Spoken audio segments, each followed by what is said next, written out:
Assalamualaikum warahmatullahi wabarakatuh.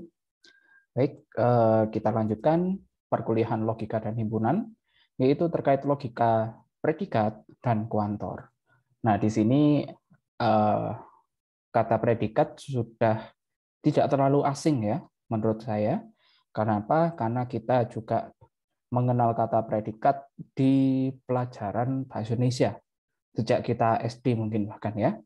Nah, predikat di sini tidak jauh beda dengan yang ada di bahasa Indonesia itu. Kalau di bahasa Indonesia strukturnya kan subjek kemudian predikat, ya kurang lebih ini juga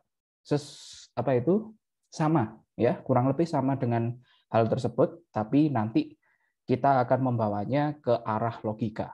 Bagaimana? Dan digabungkan dengan kuantor. Mungkin yang masih cukup asing adalah kuantor di sini ya. Oke, kita langsung bahas saja.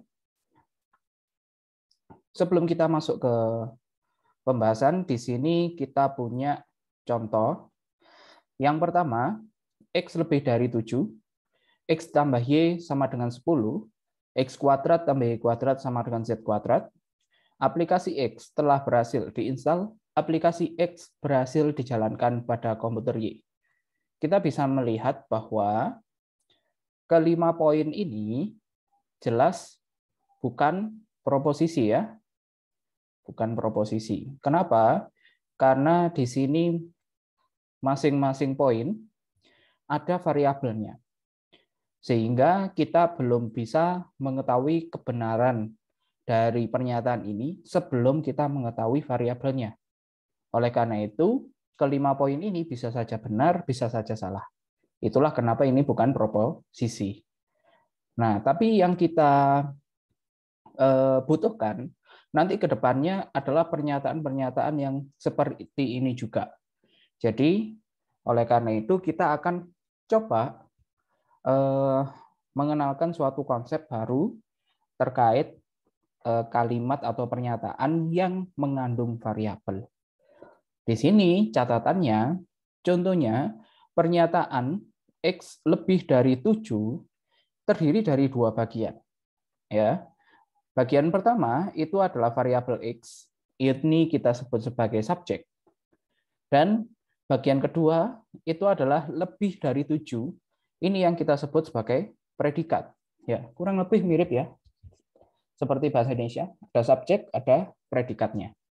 Kemudian pernyataan tersebut dapat dinotasikan sebagai PX nantinya ya.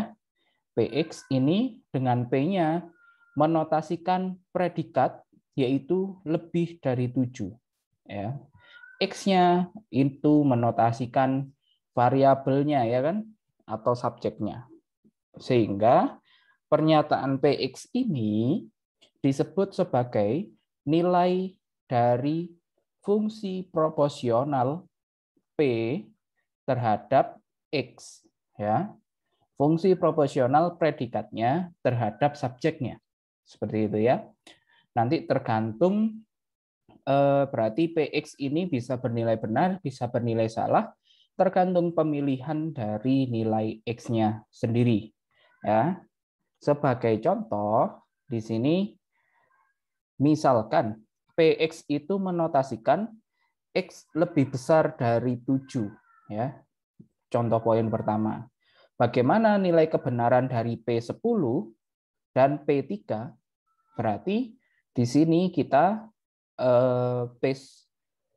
PX itu bisa kita tuliskan, kalau pernyataan itu simbolnya titik 2 ya, bukan sama dengan ya. PX itu adalah pernyataan yang isinya X lebih besar dari 7. Sekarang ketika kita ingin melihat nilai kebenaran dari P10, berarti kita punya di sini X-nya kita inputkan 10. Sehingga kita akan punya 10 lebih besar dari 7. Apakah benar 10 lebih besar dari 7? Ya, ini benar. Maka dari itu P10 bernilai benar. Begitu pula dengan P3. P3 berarti X-nya kita substitusikan 3 atau kita inputkan 3.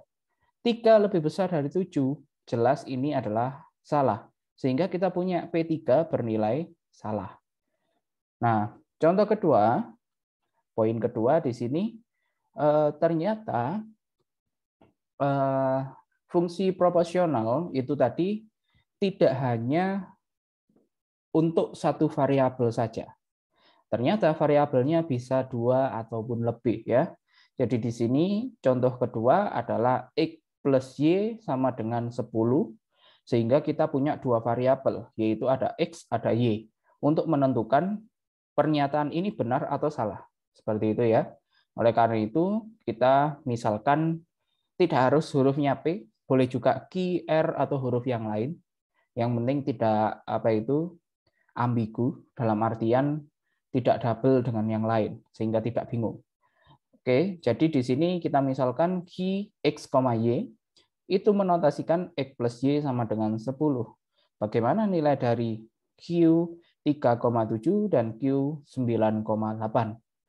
Jadi tinggal kita inputkan, kalau Q 3,7, X-nya 3, Y-nya 7, kita jumlahkan apakah hasilnya 10? Ya, ini benar. Berarti Q 3,7 bernilai benar. Sedangkan Q 9,8, X-nya 9, Y-nya 8. Apakah kalau ditambah sama dengan 10? Ya, pernyataan ini bernilai salah. Jelas ya, karena 9 tambah 8 itu 17, bukan 10. Oke. Begitu pula dengan contoh poin ketiga, di sini ada 3 variabel yang ada, yaitu ada X, Y, dan Z. Pernyataannya adalah X kuadrat tambah Y kuadrat sama dengan Z kuadrat. Kita notasikan sebagai Rx, Y, Z. Dari sini kita diminta untuk mencari kebenaran dari R6, 8, 10, R1, 2, 3. Ya, tinggal kita inputkan saja berarti ya. X-nya 6, Y-nya 8, Z-nya 10. 6 kuadrat tambah 8 kuadrat, apakah 10 kuadrat? Ya, benar. 36 tambah 64 sama dengan 100. Ini benar. Sedangkan untuk yang 1, 2, 3, 1 kuadrat tambah 2 kuadrat sama dengan 3 kuadrat. Ya, salah ya. Ini 1 ditambah 4, apakah sama dengan 9? Jelas ini salah. Oke, jadi R1, 2, 3 ini bernilai salah. Seperti itu ya. Tinggal diinputkan seperti kita menginputkan nilai ke suatu fungsi ya. Pada kalkulus kurang lebih juga sama ya. Cuma kalau di kalkulus itu fungsi yang sewajarnya yang sudah kita kenal. Kalau di sini ini fungsinya adalah fungsi proporsional ya. Fungsi proporsional yang isinya berupa pernyataan. Oke. Berikut definisi yang kita perlukan. Domain, yang pertama kita punya domain. Domain dari PX ya, suatu fungsi proposisi. Saya rasa domain di sini dapat diartikan analog dengan domain pada fungsi di kalkulus ya. Jadi kurang lebih dia adalah daerah asal dari fungsinya tersebut ya. Jadi di sini kita domainnya dari fungsi proporsional PX ya. Oke. Kemudian definisi kedua kita sudah masuk ke kuantor universal ya. Sesuai dengan namanya, di sini nanti kuantor itu ada 2 tipe. Yang pertama universal dan eksistensial. Yang pertama adalah universal. Sudah terlihat dari namanya universal, universe ya. Universe, jadi ini berlaku untuk semua ya. Berlaku untuk keseluruhan seperti itu. Oke, jadi seperti ini artinya untuk yang universal untuk semua nilai X di domain berlaku PX. Jadi kuantor universal ini nanti akan dinotasikan dengan huruf A terbalik ya. Kenapa huruf A? Karena ini dari kata all ya, kayaknya. All di huruf ambil A-nya karena dibalik kanan kiri sama saja, akhirnya dibalik atas bawah ya. Kayak gitu ya. Oke. Jadi pernyataan yang dituliskan seperti ini ya, huruf A kebalik diikuti dengan X, PX. Ini dibaca untuk setiap X ya. PX. Atau jadi yang huruf A kebalik ini dibaca untuk setiap. Ya. Untuk setiap X berlaku PX. Atau untuk semua X itu juga boleh. Atau bentuk lainnya juga untuk sebarang X. Ya. Sebarang itu apa? Sebarang itu mungkin Anda akan lebih familiar dengan kata sembarang. Ya. Sembarang, tapi kalau tidak salah, berdasarkan KBBI yang betul itu penulisannya sebarang. Tapi nanti silakan dicek lagi, barangkali saya ada salah. Oke, lanjut. Jadi di sini catatannya suatu unsur X ya, kalau bisa ditemukan, kalau misalkan ada sehingga PX bernilai salah ya, kalau misalkan ada unsur X sehingga PX bernilai salah disebut sebagai counter example ya. Counter example atau contoh penyangkal dari pernyataan untuk setiap X berlaku PX ya. Jadi kan awalnya kita punya pernyataan bahwa PX ini berlaku untuk semua X kayak gitu ya. Jadi untuk menyangkalnya kita cuma butuh satu contoh penyangkal kalau misalkan ada X sehingga PX-nya tidak berlaku alias PX-nya bernilai salah. Yang kedua, contoh berikutnya di sini misalkan PX ya. Ini pernyataan X plus 4 lebih besar dari X ya. Bagaimana nilai kebenaran dari untuk setiap X PX dengan domainnya himpunan bilangan real ya. Oke, di sini akan saya sedikit revisi ya. Di sini bukan himpunan bilangan real, saya tambahi himpunan bilangan real positif ya. Oke.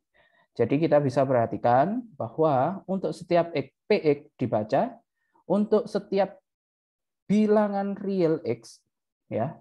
Ini ditambahi karena saya tambahi di atasnya bilangan real positif X ya berlaku X plus 4 lebih besar dari 4. Oke, apakah hal ini benar? Ya kita cek aja. Berarti bilangan real positif dia lebih besar dari 0 ya. Bisa kita nyatakan seperti ini. Ketika kedua ruas ditambah 4, berarti kan kita punya X plus 4 lebih dari 4 ya. Ya, berarti hal ini benar.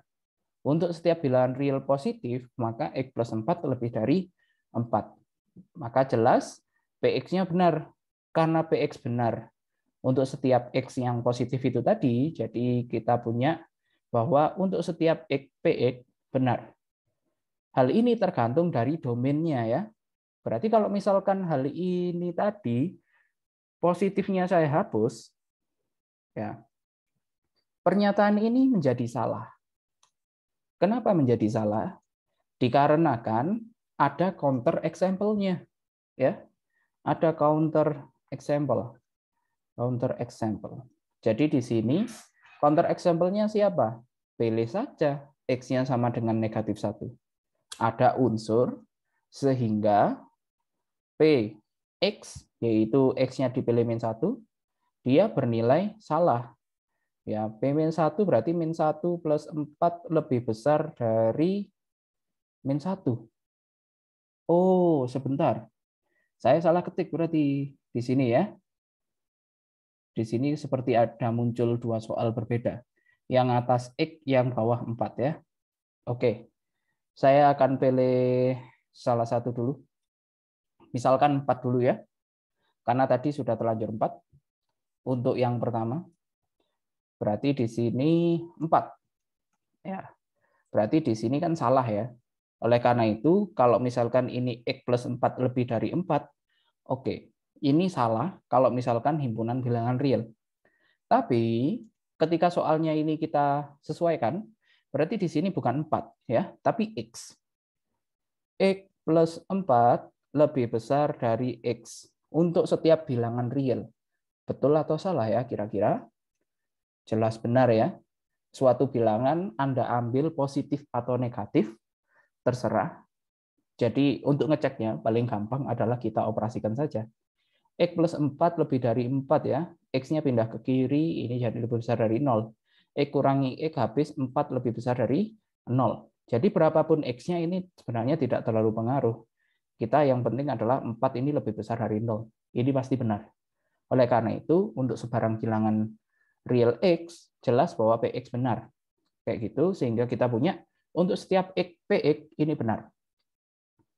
Lanjut, contoh berikutnya, ketika X, pernyataan QX ini adalah X lebih besar dari 7. Ya. Bagaimana nilai kebenaran dari untuk setiap X, QX dengan domain himpunan bilangan real. Ya. Jadi, di sini kita perhatikan bahwa untuk setiap X, QX dibaca untuk setiap, jangan lupa ini ya, domainnya, bilangan real X ya berlaku X lebih besar dari 7. Pernyataan ini apakah benar? Ternyata kita bisa menemukan counter example-nya ya. Counter example-nya yaitu saat X sama dengan 1, kita punya Q1 berarti X-nya ganti 1. 1 lebih besar dari 7, salah ya. Karena Q1 salah dan ada counter example ini, kesimpulannya apa? Jadi untuk setiap X, PX bernilai salah ya. Oke. Seperti itu. Kemudian kita lanjutkan dengan kuantor eksistensial. Kuantor eksistensial dari PX itu adalah eksistensial. Jadi di sini dia dari kata eksis. Eksis itu berarti ada ya. Ada, dia ya intinya keberadaannya bisa dicari nantinya. Jadi di sini untuk kalimat yang biasa digunakan, kita menggunakan kata terdapat. Terdapat suatu unsur X di domainnya sehingga berlaku PX. Ya. Jadi kuantor eksistensial nanti akan dinotasikan dengan huruf E. Dari kata apa? Ya jelas dari kata exist. Ya. Exist, tapi dalam bahasa Inggris ya. Sebenarnya dia. Exist. Seperti ini. Kemudian diambil E-nya, terus dibalik atas bawah sama aja, akhirnya dibaliknya kanan kiri ya, kayak gitu. Sehingga pernyataan E kebalik ini diikuti dengan PX, dibaca terdapat X sehingga PX. Terdapat bisa juga diganti dengan kata ada. Ada X sehingga PX. Atau bisa juga diwakili dengan kata beberapa X memenuhi PX. Oke ya. Jadi di sini bisa diperhatikan kok ini pakai sehingga, yang bawah pakai memenuhi. Yaitu supaya nyambung aja kalimatnya. Kalau misalkan beberapa X sehingga PX sepertinya kurang cocok. Yang cocok adalah beberapa X memenuhi PX, memenuhi pernyataan PX itu tadi ya. Oke. Jadi nanti kalau misalkan Anda buat kalimat matematika, itu sambil dibaca ulang. Apakah enak untuk didengar atau dibaca? Kalau kurang enak, berarti bagian apa yang harus diganti? Struktur kalimatnya bagaimana? Oke, sambil itu diperhatikan nanti. Berikutnya, di sini contoh kelima. Kita punya PX-nya, itu X kurang dari 6.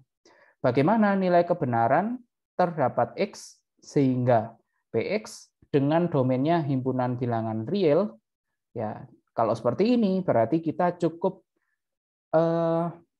menunjukkan bahwa ada atau terdapat setidaknya satu X ya, satu bilangan real yang memenuhi PX. Cuma itu saja.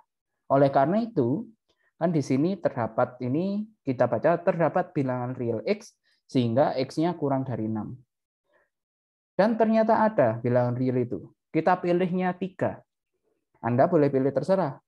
Boleh 3, boleh 1, boleh 0, boleh negatif, dan lain sebagainya. Sehingga P3, karena di sini X-nya saya pilih 3, P3 kita masukkan 3 kurang dari 6. Benar, maka terdapat X sehingga PX ini bernilai benar. Sangat mudah untuk ngecek yang ini. Ya, asalkan kita bisa milih satu benda, satu subjek, nilainya ternyata benar, ya udah, berarti itu benar. Oke, jadi di sini contoh berikutnya, QX ini adalah pernyataan X kuadrat kurang dari 0. Bagaimana nilai kebenaran dari terdapat X sehingga QX dengan domainnya himpunan bilangan bulat, ya. Himpunan bilangan bulat. Perhatikan bahwa ini dibaca terdapat bilangan bulat X, ya. Jadi X-nya bilangan bulat sehingga X kuadrat kurang dari 0. Ya, kita tahu bahwa berapa bilangan bulat, ada positif, ada negatif, ada 0, ya. Ketika masing-masing dikuadratkan, setiap bilangan bulat pasti bernilai tak negatif. Kalau bilangan yang positif dikuadratkan positif. Kalau yang negatif dikuadratkan jadi positif juga. 0 dikuadratkan jadi 0. Sehingga semua bilangan bulat ketika dikuadratkan itu dia tidak negatif, yaitu lebih besar sama dengan 0. Sehingga kita tidak bisa menemukan X, suatu nilai X sehingga X kuadrat kurang dari 0. Oleh karena itu, ini pernyataannya salah karena tidak bisa ditemukan itu tadi. Ya, gampangnya seperti itu. Atau kita bisa ngecek bahwa setiap bilangan bulat X itu X kuadrat tidak kurang dari 0. Ya, jadi seperti itu. Nanti ada sedikit kesimpulan untuk mempermudah kita di akhir. Sebelumnya kita lanjut ke contoh berikutnya. Misalkan Rx ini adalah 2x kuadrat kurang dari X. Bagaimana nilai kebenaran dari terdapat X sehingga Rx dengan domainnya itu himpunan bilangan rasional, ya. Kita cek bilangan rasional itu apa? Ya, saya rasa di kalkulus dijelaskan ya, sistem bilangan ya. Ada asli, ada bulat, ada rasional, ada real ya. Oke, jadi rasional di sini tidak lain tidak bukan dia bentuknya adalah P per Q ya, alias pecahan. Nah, himpunan bilangan bulat juga include di sini, ada di dalamnya. Karena setiap bilangan bulat bisa dituliskan 2/1, 5/1, dan lain sebagainya ya.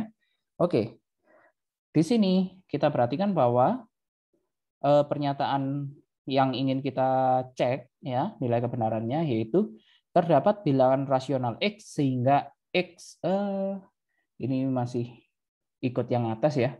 Ini harusnya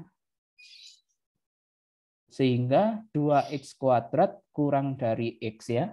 Nanti silakan dibetulkan di catatan. Oke. Karena ada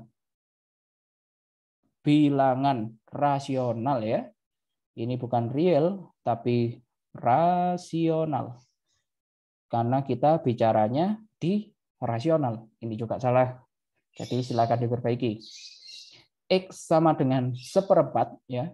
Sehingga 2 kali X kuadrat yaitu 1/4 kuadrat kurang dari 1/4. Apakah benar? Kita cek. Berarti 2 kali 1/4 kuadrat 1/16. Apakah kurang dari 1/4?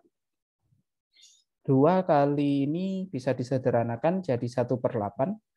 Apakah 1/8 kurang dari 1/4? Ya, benar ya. 1/4 jelas lebih besar dari 1/8. Karena bisa ditemukan satu bilangan itu, ya, jadi sudah bisa mewakili bahwa terdapat X sehingga Rx ini bernilai benar dengan domainnya adalah himpunan bilangan rasional.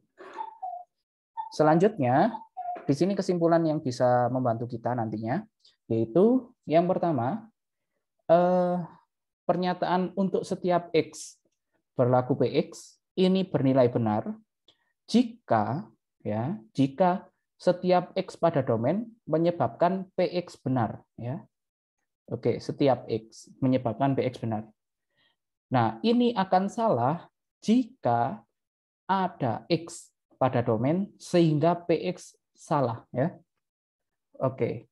Yang berikutnya, kalau terdapat berarti dia akan bernilai benar jika ada cukup satu saja sudah cukup atau lebih ya pada domain sehingga Px benar.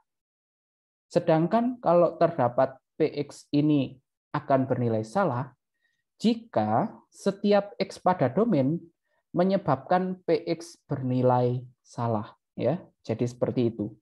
Jadi di sini sedikit mulai terlihat ya hubungan antara untuk setiap X PX dan terdapat X PX. Ini dia mereka saling berkebalikan, ya kan? Nah, kita lihat nanti seperti apa. Sebelum kita lanjut, di sini ada sedikit catatan, ya. Catatan yang pertama kita berbicara terkait domain terbatas. Jadi domainnya tadi kita punya. Sekarang mulai kita kasih batas, kita batasi, alias kita beri syarat lebih. Contohnya di sini, untuk setiap X kurang dari negatif 2, X kuadrat lebih dari 4. Ya. Atau mungkin satunya, terdapat Y lebih dari 1, sehingga Y kuadrat sama dengan 3. Dengan domainnya seluruh himpunan bilangan real. Jadi yang pertama dibaca seperti ini tadi ya, untuk setiap bilangan real X yang kurang dari negatif 2, berlaku X kuadrat lebih dari 4. Yang kedua, di sini satunya, jadi ini ada dua pernyataan ya, harusnya saya beri dan. Oke, yang untuk setiap dan yang terdapat. Ini dua pernyataan yang berbeda. Ya, jadi yang pertama ini, yang kedua yang bawahnya ya. Terdapat bilangan real Y yang lebih dari 1, sehingga Y kuadrat sama dengan 3. Oke. Di sini, inilah yang domain terbatasnya, yaitu ditambahi syarat untuk X-nya. X-nya kurang dari 2, Y-nya lebih dari 1, dan lain sebagainya. Oke. Poin kedua di sini adalah prioritas kuantor ya. Kuantor itu harus diprioritaskan dibanding seluruh operator logika yang sudah kita kenal kemarin. Sebagai contoh, kalau misalkan ada penulisan seperti ini, untuk setiap X, PX dan QX ya. Artinya ini adalah untuk setiap X-nya nempel di PX. Kalau memang tidak ada kurung ya dari awal. Ya.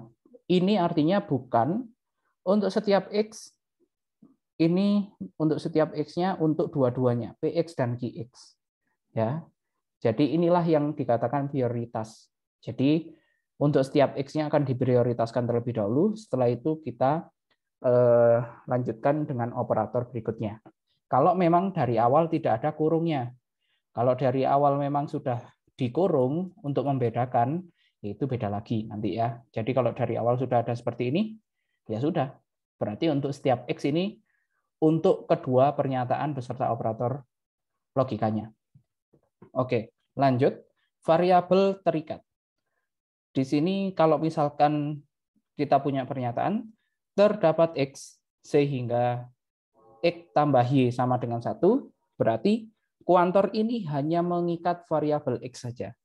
Sedangkan variabel Y-nya bebas. Tidak ada syarat ketentuan untuk variabel Y-nya, karena memang di sini kuantornya hanya berbicara untuk variabel X.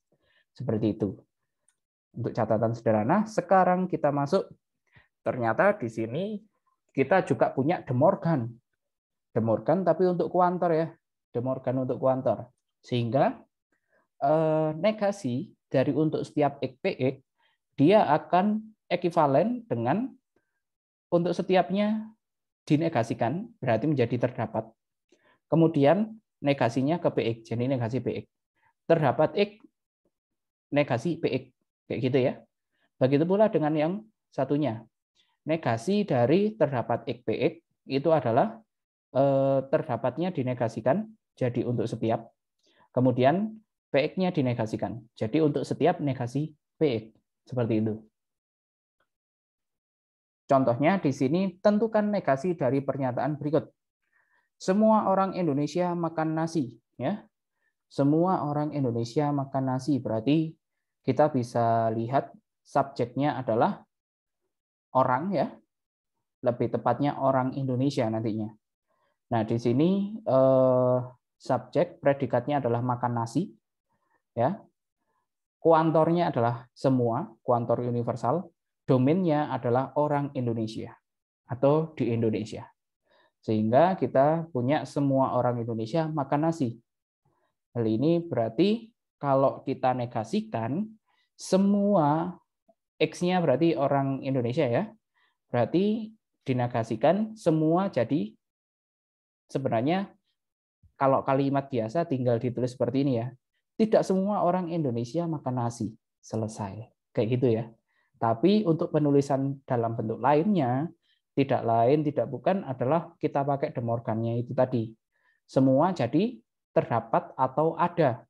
Berarti ada orang Indonesia, kemudian predikatnya kita negasikan yang tidak makan nasi. Oke ya. Kemudian bisa juga ada diganti jadi beberapa. Beberapa orang Indonesia tidak makan nasi. Itu juga boleh, ya. Kemudian contoh kedua, ada mahasiswa yang tidur paling lama 4 jam sehari. Berarti di sini subjeknya adalah mahasiswa, ya. Berarti domainnya mungkin bisa di suatu universitas atau di bebas di sini. Domainnya bahkan bisa manusia, kayak gitu ya, seluruh manusia di bumi. Oke, tapi ambil X-nya adalah mahasiswa. Kemudian kuantornya eksistensial ada. Kemudian predikatnya tidur paling lama 4 jam sehari. Oleh karena itu, kalau misalkan dinegasikan, berarti paling simpel adalah tidak ada mahasiswa yang tidur paling lama 4 jam sehari. Ya, cukup ditambahi kata tidak di depannya. Oke. Atau yang kita lakukan seperti sebelumnya menggunakan De Morgan, sehingga kita akan punya ada mahasiswa, kita negasikan menjadi semua mahasiswa. Ya, semua mahasiswa, kemudian predikatnya yang kita negasikan. Dinegasikan berarti tidak tidur paling lama 4 jam sehari. Artinya apa? Artinya negasinya adalah tidur. Kalau paling lama 4 jam berarti negasinya adalah lebih dari 4 jam. Jadi semua mahasiswa tidur lebih dari 4 jam sehari. Oke. Berikut juga semua boleh diganti dengan kata setiap. Itu juga boleh ya. Selanjutnya di sini yang sederhana juga, tentukan negasi dari untuk setiap X berlaku X kuadrat lebih dari negatif X ya. Berarti ini dinegasikan, jadinya kita akan punya negasi dari untuk setiap itu terdapat ya. Kemudian tinggal dinegasikan yang bagian PX-nya.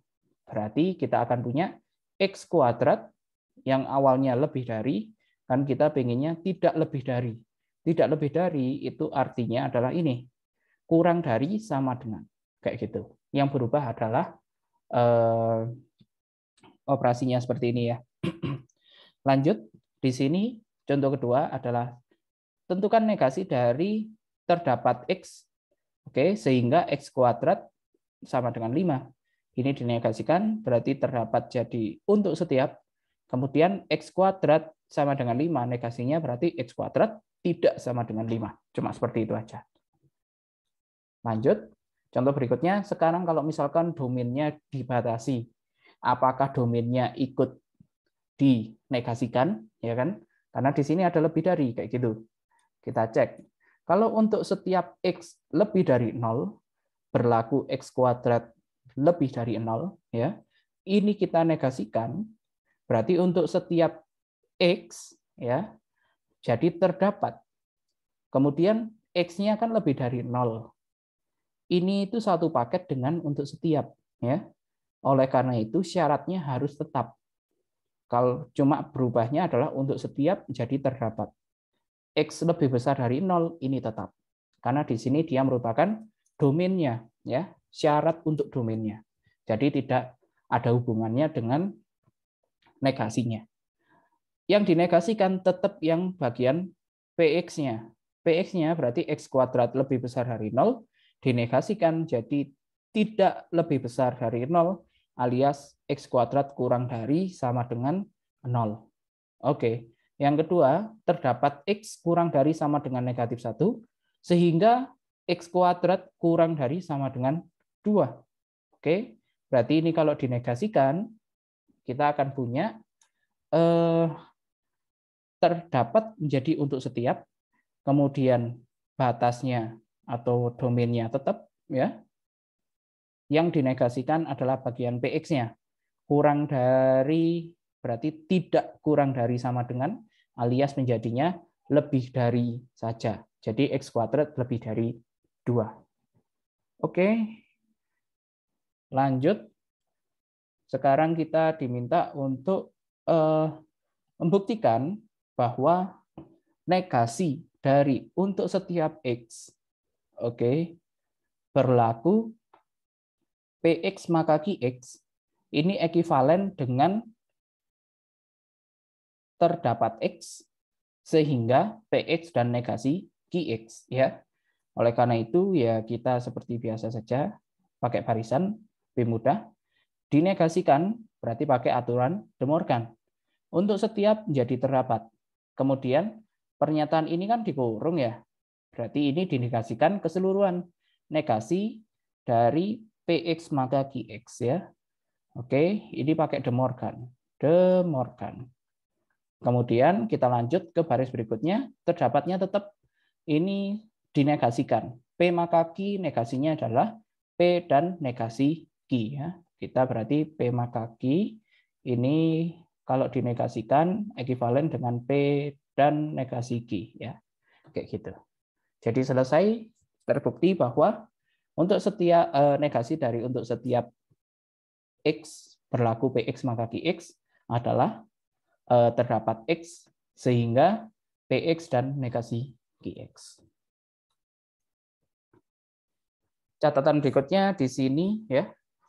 Untuk menerjemahkan ya, karena kita kan memakai dua bahasa berbeda ya, bahasa manusia dan bahasa matematika.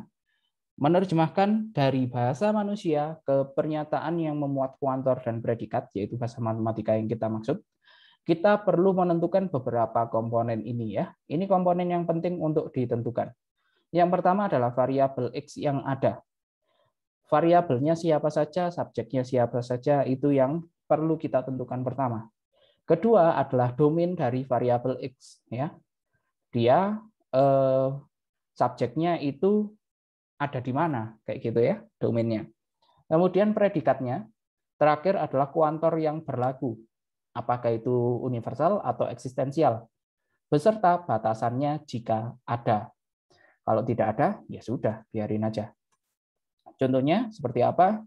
Contohnya, misalkan tuliskan pernyataan ini menggunakan kuantor dan predikat. Pernyataannya adalah semua mahasiswa di prodi matematika telah mempelajari kalkulus. Ya, berarti kita bisa lihat variabelnya di sini adalah subjeknya adalah mahasiswa. Ya, mahasiswa kita beli variabel X, mahasiswa X kayak gitu ya.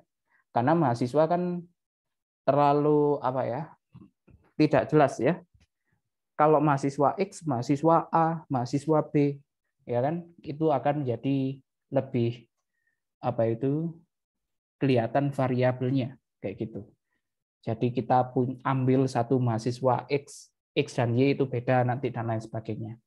Oke, domainnya adalah seluruh mahasiswa prodi matematika karena ini di prodi matematika.